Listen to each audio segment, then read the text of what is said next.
Bienvenidos a las historias de Lilith. Bienvenidos, queridos oyentes, a esta tercera parte de Aquí vive el horror, esta fantástica novela de Jay Anson que acaba de comenzar. Estamos en el día 1 en esta terrible casa. Vamos a ver cómo continúa la historia.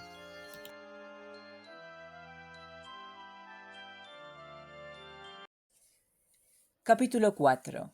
22 de diciembre. El lunes por la mañana, temprano en Amityville, hacía mucho frío. La ciudad se levantaba sobre la costa atlántica de Long Island y el viento marino sopla reciamente. El termómetro marcaba 5 grados bajo cero y los meteorólogos anunciaban una Navidad blanca.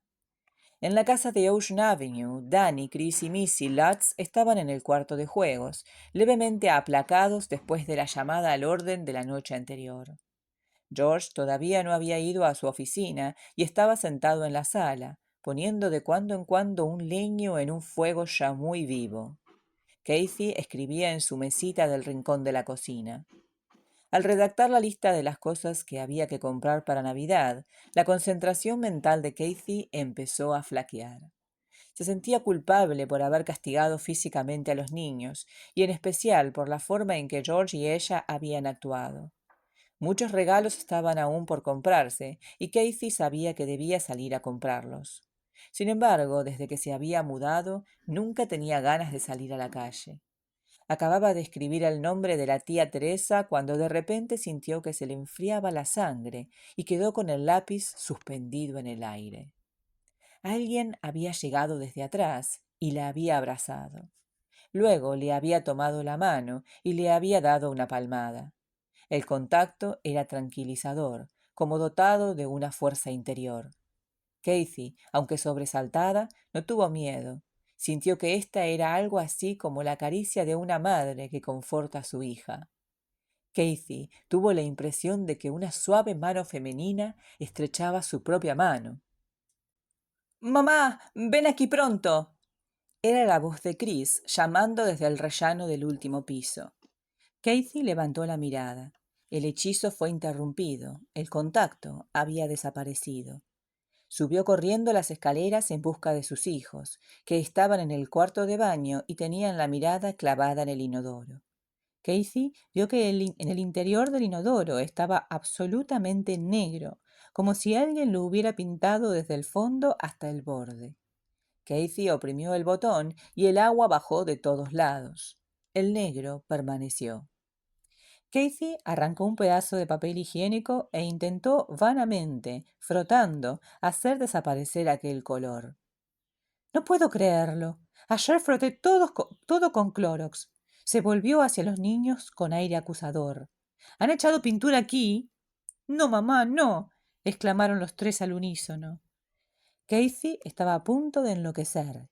El incidente ocurrido a la hora del desayuno fue olvidado.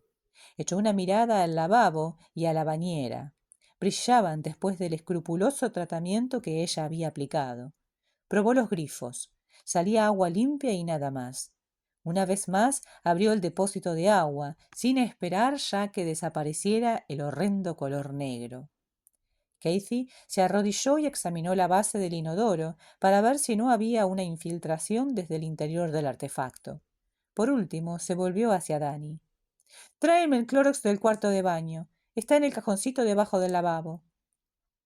Missy hizo ademán de irse. «Missy, quédate aquí. Deja que Danny haga lo que digo». El muchacho salió del cuarto de baño.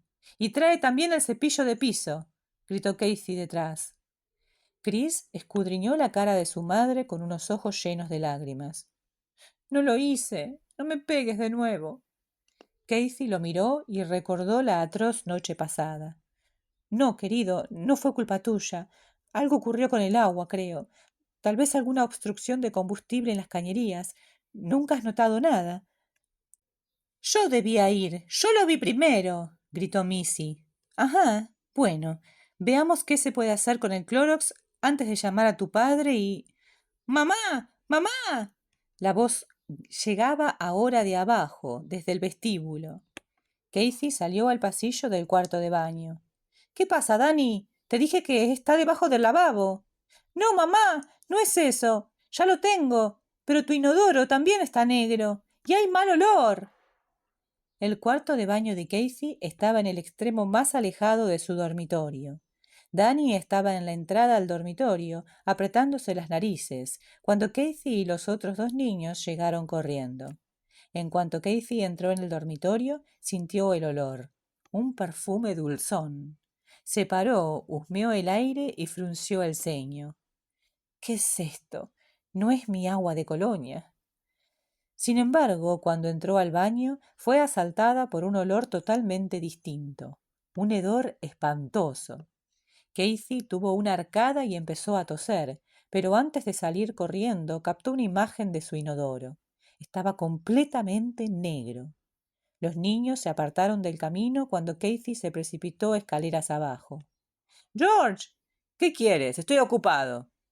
Casey entró como una exhalación en la sala y corrió hacia el lugar en donde estaba George, acurrucado junto a la chimenea. Ven a ver, por favor. En nuestro cuarto de baño hay olor a rata muerta y el inodoro está totalmente negro. Casey le agarró una mano y lo sacó vigorosamente del cuarto. El inodoro del otro cuarto de baño en el piso de arriba también estaba enteramente negro, según comprobó George, pero no hedía. George husmeó el extraño perfume del cuarto. ¿Qué diablos es este olor? Y se puso a abrir las ventanas del segundo piso. En primer lugar, tenemos que librarnos de este olor asqueroso. George abrió las ventanas de su dormitorio y tomó por el pasillo en dirección a los otros cuartos.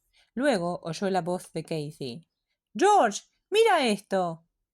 El cuarto dormitorio del segundo piso, convertido ahora en el cuarto de costura de Casey, tenía dos ventanas. Una de ellas, la que daba sobre el embarcadero y el río Amityville, era la ventana que George había abierto la primera noche, cuando se había despertado a las 3:15. La otra daba sobre la casa vecina, a la derecha de 112 Ocean Avenue. En esta ventana había centenares de moscas que zumbaban contra los cristales. ¡Santo Dios! Mira esto. ¿De dónde vienen? Moscas, ahora. Tal vez están atraídas por el olor, se apresuró a decir Casey. Sí, pero no en esta época del año.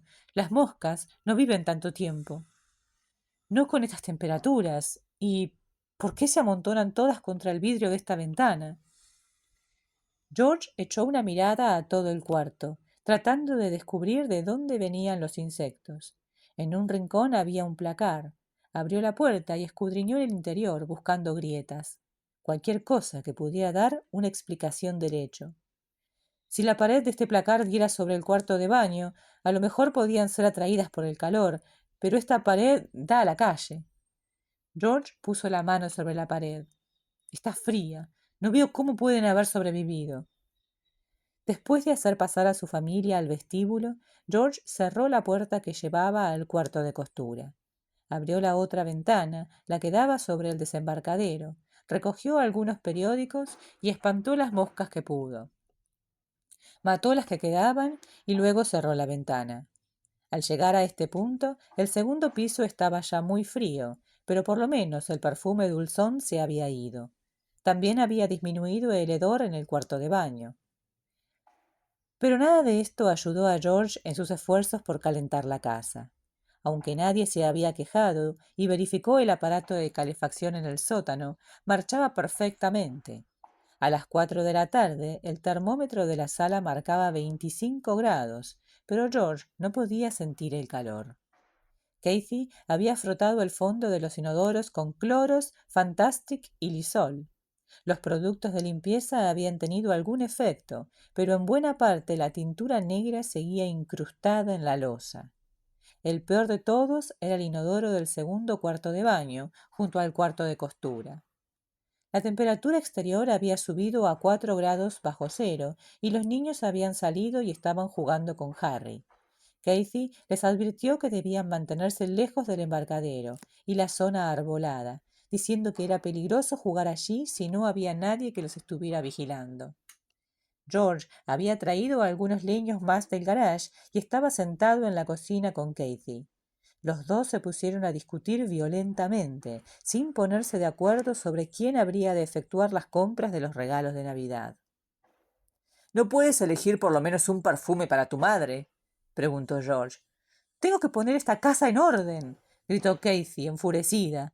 ¿Qué estás haciendo tú? ¡Fuera de molestar! Al cabo de unos minutos, la colisión ya había pasado. Kathy se disponía a hablar de la extraña experiencia que había tenido esa mañana en su rincón de la cocina, cuando sonó el timbre de entrada. Un hombre de una edad intermedia entre los 35 y los 45 años, con una calvicie incipiente, estaba parado en el umbral, con una sonrisa incierta en la cara y una caja con 6 latas de cerveza en la mano. Los rasgos eran toscos y la nariz estaba enrojecida por el frío. Todos quieren venir a darles la bienvenida al barrio. No lo toman ustedes a mal, ¿verdad? El hombre tenía puesto un sobretodo de lana de 3/4 de largo, pantalones de lana y botas claveteadas. A George le pareció que no tenía aire de ser uno de los vecinos que habitaban las mansiones de la zona. Antes de mudarse a Amityville, George y Kathy habían jugado con la idea de tener casa abierta, pero una vez instalados en el nuevo domicilio, no habían vuelto a hablar del tema. George saludó con un movimiento de cabeza al representante del vecindario. No, no nos parece mal, siempre que no les incomode sentarse en cajas de embalaje. Puede usted venir con todos sus amigos.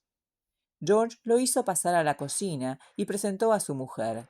El hombre repitió su frase ante ella. Kathy hizo un gesto de aprobación y el hombre prosiguió contando a los lads que tenía una lancha que guardaba en un embarcadero vecino, varias casas más allá, en la misma avenida. El hombre levantó la caja de las cervezas y dijo: «Yo la traje y yo me la llevo». George y Kathy nunca supieron cómo se llamaba. No volvieron a verlo. Esa noche, cuando fueron a acostarse, George hizo su previa inspección de puertas y ventanas, todos los cerrojos y pestillos de adentro y de afuera, de tal modo que cuando se despertó una vez más a las 3:15 de la mañana y se dio al impulso que le llevaba a echar una mirada abajo, quedó asombrado al encontrarse con que el portón de madera del frente, que pesaba por lo menos 120 kilos, estaba abierto y desquiciado, colgando de un solo gozne. Capítulo 6. 24 de diciembre. Ya hacía casi una semana que el padre Mancuso había estado en la casa de Ocean Avenue. Los inquietantes incidentes de ese día y esa noche seguían presentes en su mente, aunque no los había comentado con nadie, ni siquiera con George y Kathy Lutz, ni siquiera con su superior eclesiástico. En la noche del 23, el padre Mancuso había tenido un ataque de gripe. El sacerdote había sentido chuchos y sudores alternados, y cuando finalmente se levantó de la cama y se tomó la temperatura, el termómetro marcaba 39 grados. Ingirió algunas aspirinas, esperando que le bajara la fiebre. Esto ocurría en días de Navidad, cuando se presenta una gran cantidad de obligaciones para la gente de iglesia, un tiempo muy inapropiado para caer enfermo. El padre Mancuso se sumió en un sueño turbulento. A eso de las 4 de la mañana del día de Nochebuena, se despertó y se encontró con que su temperatura estaba en 39 grados y medio. El padre llamó al párroco a sus habitaciones. Este decidió llamar al médico. Mientras el padre Mancuso esperaba al médico, empezó a pensar en la familia Lutz. Había algo que lo inquietaba y al mismo tiempo que no podía precisar. Todo el tiempo tenía en la mente la imagen de un cuarto que, según creía él, estaba en el primer piso de la casa. Pese a que era presa de un cierto mareo, el sacerdote podía vislumbrar claramente el cuarto. Estaba lleno de cajas sin abrir cuando él había dado la bendición a la casa, y también recordaba haber visto el galpón de los botes desde la ventana. El padre Mancuso recuerda que cuando estaba enfermo en cama había usado las palabras el mal en sus reflexiones, pero cree ahora que la fiebre elevada puede haberle jugado una mala pasada a su imaginación. También recuerda que tuvo un impulso tan fuerte que podía calificarse de obsesión, de llamar a los Lutz y advertirles que debían mantenerse lejos de ese cuarto por todos los medios. En esos mismos instantes, en Amityville, Casey Lutz se había puesto a pensar en el cuarto del primer piso. De cuando en cuando, Casey sentía la necesidad de estar sola, y para eso debía tener su propio cuarto. El lugar elegido para su meditación podía ser este, junto con la cocina. Este tercer dormitorio del primer piso podría servir como cuarto de vestir y depósito general para los guardarropas crecientes de ella y de George. Entre las cajas que estaban en el cuarto de costura había algunas con adornos de Navidad, acumulados a lo largo de los años. Había llegado el momento de desempaquetar las bolas y las velitas, ponerlas en condiciones para colgarlas del árbol que su madre y su hermano habían prometido traer esa tarde. Después del almuerzo, Casey pidió a Danny y a Chris que bajaran las cajas a la sala. George estaba más interesado en los leños de la chimenea y solo se ocupó distraídamente de las lucecitas de Navidad, probando las bombillas de colores y desenredando los hilos. En las horas que siguieron, Casey y los niños se dedicaron activamente a quitar el papel de seda en que estaban envueltas las bolas de bonitos y brillantes colores, los angelitos de madera y de cristal, los Santa Claus y los patinadores, las bailarinas, los renos y los hombres de las nieves que Casey iba añadiendo todos los años a medida que los niños crecían. Cada niño tenía sus adornos favoritos y los había colocado sobre paños que Casey había extendido en el suelo. Algunos de estos adornos provenían de la primera Navidad de Danny, pero en esta ocasión los niños se pusieron a admirar un adorno que George había aportado a su nueva familia. Era una pieza de colección heredada, una espléndida galaxia de lunas crecientes y estrellas forjadas en pura plata y encastradas en un fondo de oro de 24 quilates. La parte de atrás de esta pieza de 15 centímetros tenía un gancho que permitía colgarla de un árbol. Esta obra, hecha en Alemania hacía más de 100 años, pertenecía a su familia desde mucho tiempo atrás. Había sido dada a George por su abuela, que a su vez la había recibido de su propia abuela. El médico había pasado por la casa parroquial y se había ido, después de confirmar que el padre Mancuso tenía un ataque de gripe y haberle recomendado que guardara cama por un día o dos. La fiebre se había instalado en el organismo y la temperatura iba a seguir siendo alta en las próximas 24 horas. Al padre Mancuso le irritaba la idea de no tener nada que hacer. En su agenda había tantas cosas por hacer. Convino en que algunos de los casos en su calendario del tribunal podían postergarse una semana, pero había pacientes de psicoterapia que no estaban en condiciones de permitirse una postergación similar. Sin embargo, tanto el médico como el párroco insistieron en que el padre Mancuso solo iba a prolongar su enfermedad si insistía en trabajar o salir de su casa. No obstante, había algo que aún podía hacer: telefonear a George Lutz. La sensación desagradable que experimentara ante el cuarto del primer piso no lo había abandonado y lo inquietaba tanto como la misma enfermedad. Cuando el padre Mancuso decidió hacer el llamado telefónico, eran las 5 de la tarde. Danny atendió el teléfono y corrió a llamar a su padre. A Casey le sorprendió la llamada, pero no a George. Este, sentado todo el día junto a la chimenea, había estado pensando sin cesar en el sacerdote. George había tenido un impulso de llamar al padre Mancuso, pero finalmente no logró hacerse una idea clara de lo que quería decirle. George lamentó que el padre Mancuso tuviera un ataque de gripe y preguntó si podía ayudar en algo. Después de oír que nada podía hacerse para aliviar las molestias del sacerdote, George se puso a hablar de lo que estaba ocurriendo en la casa. En un principio, la conversación fue de tono menor.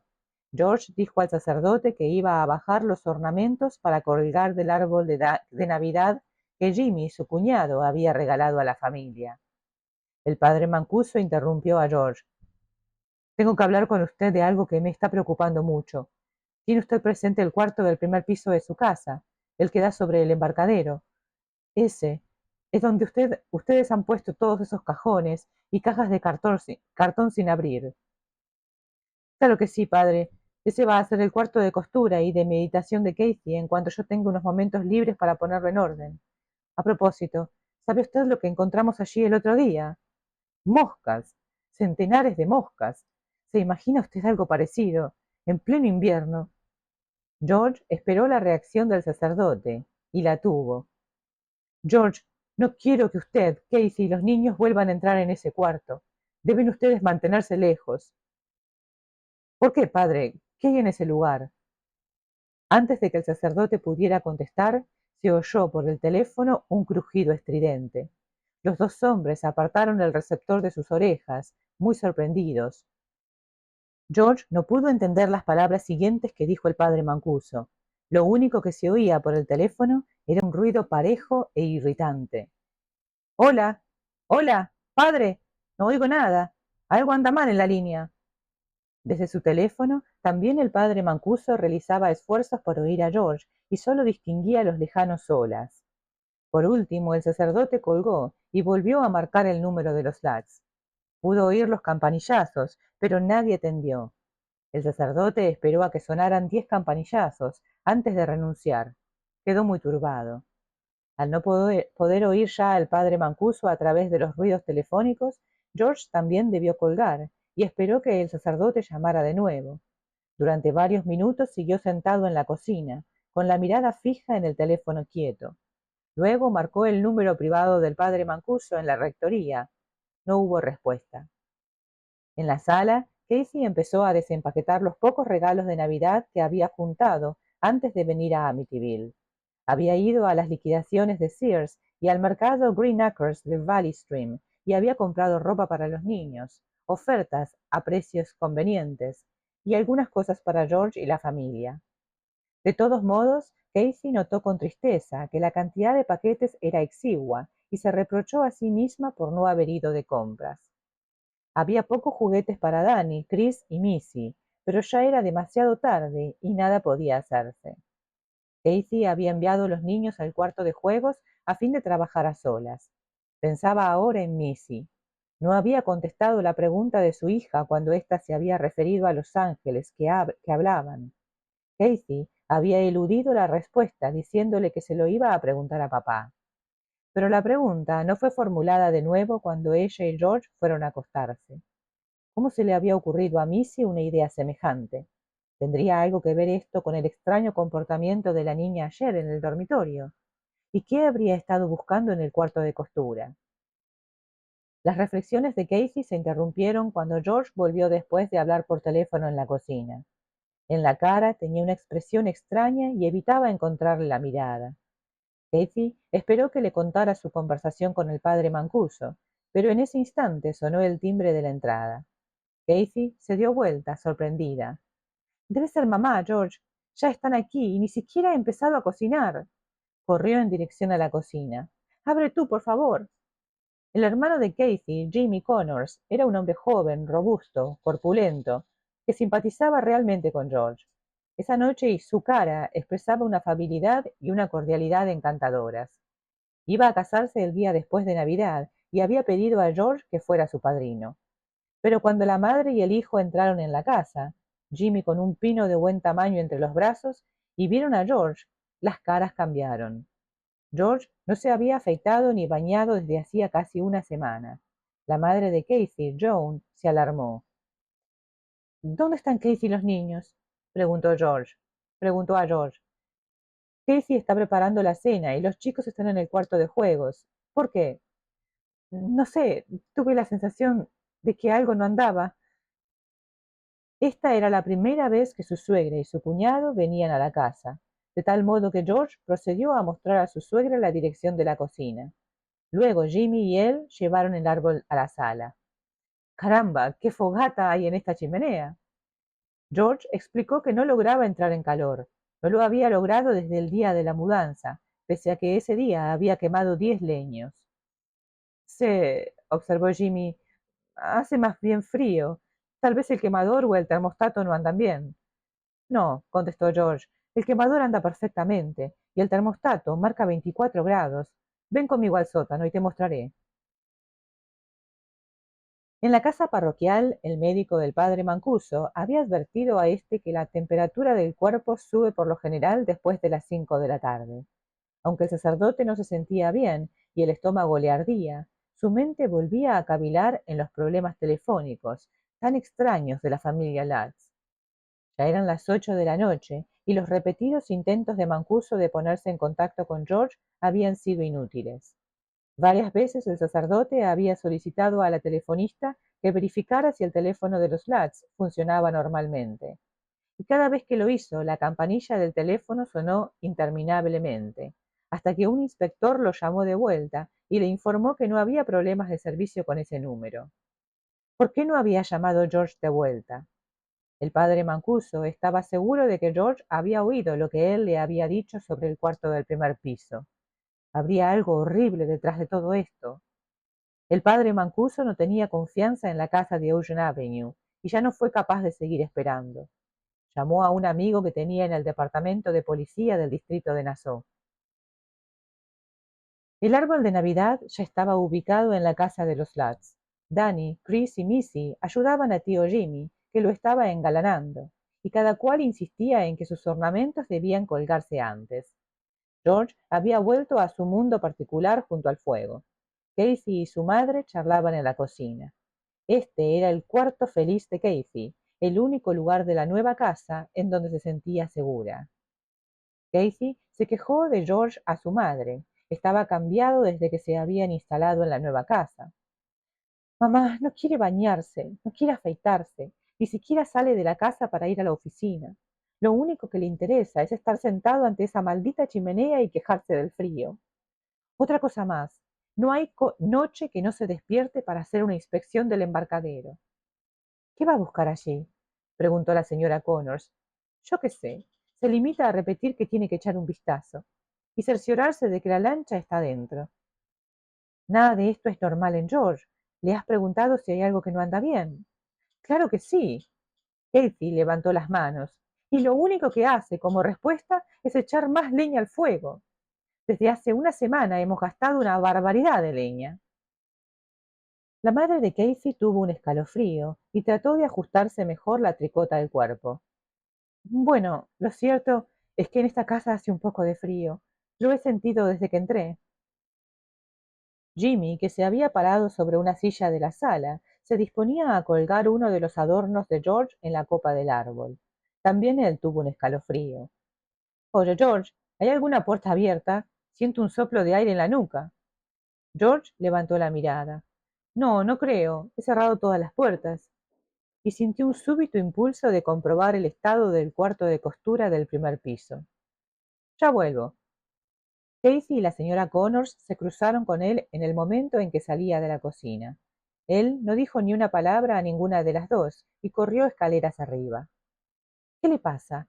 Preguntó la señora Connors. Casey se encogió de hombros. ¿Ves lo que te digo? Y empezó a colocar los regalos de Navidad debajo del árbol.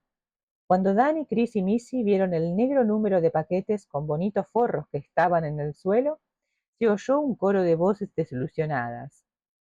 ¡Oh! ¿Por qué lloriquean? Era George, que estaba de vuelta bajo el dintel de la puerta. A ver si se callan. Están demasiado malcriados. Casey estuvo a punto de contestar de mal tono a su marido por haber gritado a los niños en presencia de su madre y de su hermano, pero se contuvo al ver la expresión de la cara de George. Dime, ¿abriste la ventana del cuarto de costura, Casey? ¿Yo? No he puesto los pies allí en todo el día. George se volvió hacia los niños, que estaban junto al árbol. ¿Alguno de ustedes ha ido a ese cuarto después de bajar los paquetes? Los tres menearon las cabezas. George no se había movido de su lugar bajo el dintel y volvió los ojos hacia Casey. George, ¿qué ocurre? Hay una ventana abierta. Han vuelto las moscas. Crack. Todos dieron un salto al oír un crujido que venía no se sabe de dónde. Afuera. Luego el ruido de un golpe repentino. Harry ladró. La puerta del embarcadero. Se ha abierto de nuevo. George se volvió hacia Jimmy. No los dejes solos. Vuelvo enseguida. Echó mano a la campera que estaba en el placar del vestíbulo y enderezó hacia la puerta de la cocina. Casey se echó a llorar. Casey, ¿qué pasa? Preguntó la señora Connors, levantando la voz. Oh, mamá, no lo sé. Había un hombre que se puso a observar a George en el momento en que salió por la puerta del costado y corrió hacia los fondos de la casa. El hombre sabía que era la puerta de la cocina, porque ya había estado antes en el número 112 de Ocean Avenue. El hombre estaba sentado dentro de un auto estacionado frente a la casa de los Flats y contempló a George cuando cerraba la puerta del embarcadero. Echó una mirada a su reloj. Eran casi las 11. El hombre tomó en su mano el micrófono de la radio del auto. Camaroto, habla a uno. Llame de nuevo a North Merrick y dígale que la gente que vive en 112 Ocean Avenue está en casa. El sargento Al Gianfrido, del Departamento de Policía de Amityville, estaba de guardia esa Nochebuena, como lo había estado la noche en que la familia de Feo fue ultimada. Bueno amigos, este es el final del capítulo 3. Antes que nada, como siempre, me disculpo por los ruidos de fondo. Realmente no lo puedo evitar. Sí, tal vez debería haber dejado de grabar y hacerlo en otro momento, pero ustedes saben que corro con el tiempo. Mil disculpas, espero que no sea muy terrible para ustedes. Y ahora sí, reflexionemos un poco acerca de este capítulo. Lo inexplicable que comienza a manifestarse de manera más tangible, ¿no? En la casa de Amityville, lo que antes podía ser solo sensaciones inquietantes o cambios de humor, ahora se convierte en fenómenos físicos, imposibles de ignorar, ¿no? Por ejemplo, el agua negra en el inodoro, el hedor insoportable, la aparición de las moscas en pleno invierno, no son meros detalles, sino signos de una presencia que se manifiesta de forma cada vez más perturbadora. Estos elementos, asociados tradicionalmente con la corrupción y la muerte, refuerzan la sensación de que la casa no es solo un lugar, sino una entidad con su propia voluntad. Aún así, seguimos teniendo cuestiones que la mente humana enseguida traduciría, por lo menos racional, a situaciones que pueden ser explicadas, ¿no? El agua negra, el inodoro, este olor. Podemos siempre tratar de encontrarle una explicación por más que no sea la acertada. Luego el episodio de Casey sintiendo el brazo femenino que la abraza, eso ya pasa todo límite, ¿no? Añade un matiz sumamente inquietante. Aunque en el momento le genera calma, el contexto general de la casa sugiere que no puede confiar en esa sensación, ¿no?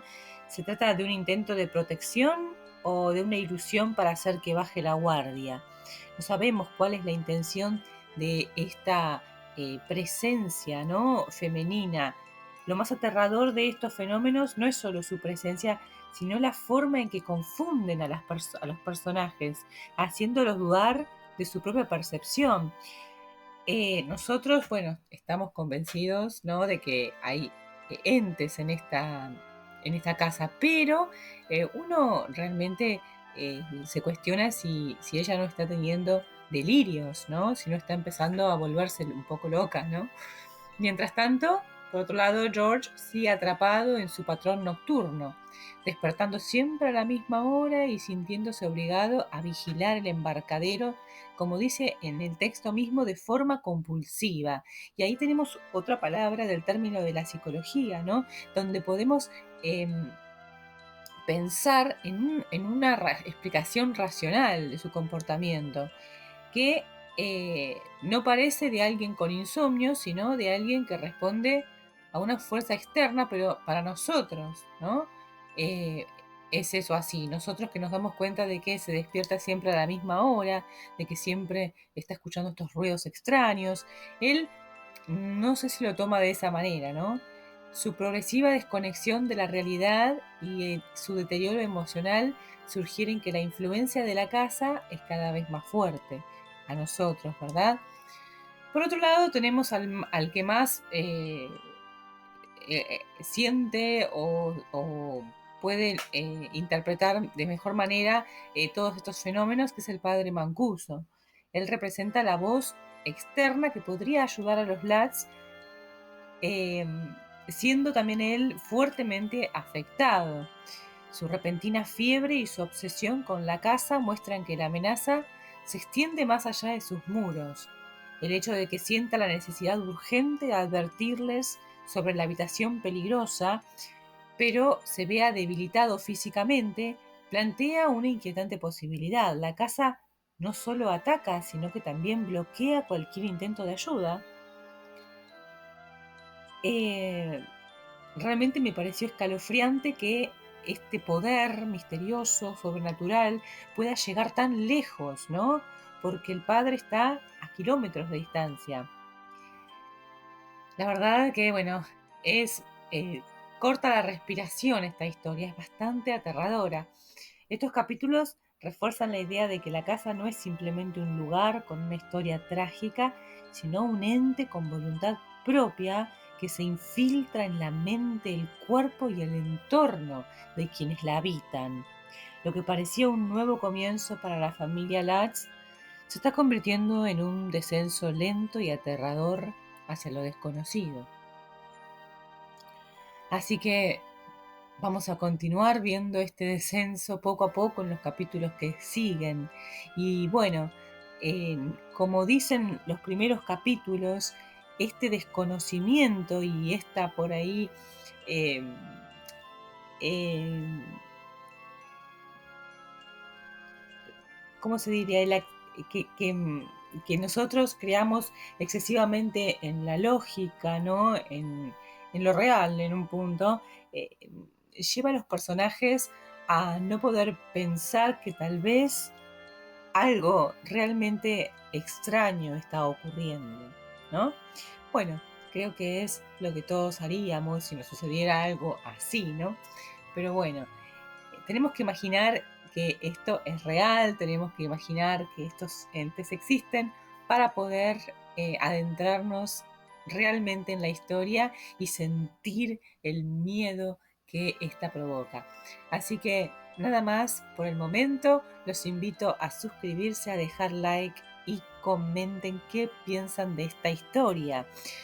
Vuelvo a preguntar, ¿alguna vez han pensado que han estado ante algún ente de este tipo? ¿No se les ocurrió pensar que tal vez, si es que así fue, necesitan ver a un médico, o es decir, están alucinando de alguna manera? También sería buenísimo saber si hay alguno de ustedes que es policía o si es cura, porque, bueno, ustedes pueden verlo desde la perspectiva de sus propios trabajos, ¿no? Y sería súper interesante tener su opinión. Así que, bueno, acá dejamos por el momento. A mí la historia me fascina por ahora y espero que a ustedes también. Los espero entonces en el siguiente capítulo. Adiós.